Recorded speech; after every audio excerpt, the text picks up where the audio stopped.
Did you get a message saying you must pay a traffic fine or your license will be blocked? Don't pay it. The Road Traffic Infringement Agency has issued a big warning to South African drivers. Scammers are sending fake traffic fine notices pretending to be linked to the ARTO Act, Administrative Adjudication of Road Traffic Offences. These messages usually say final demand, enforcement notice, claims you owe around 400 Rand. They threaten to block your license or vehicle disc. It sounds scary, but it's a scam. The Road Traffic Infringement Agency says, don't click anything, don't share your personal information, don't pay the fine. Here's the big clue. Electronic ARTO fines are not officially being sent yet, so if you get an email or SMS asking for payment, it's fake. So right now, ARTO is only being tested in Johannesburg and Pretoria.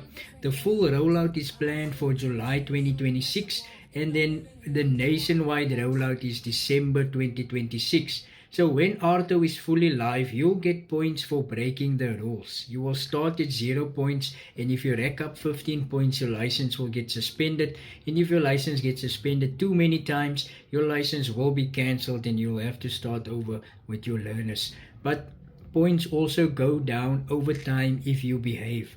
So the bottom line is, if a traffic fine message presses you to pay immediately, it's probably a scam.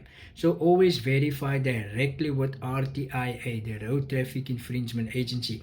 So share this with someone who drives. This scam is spreading fast. What do you think of this? Let me know in the comments.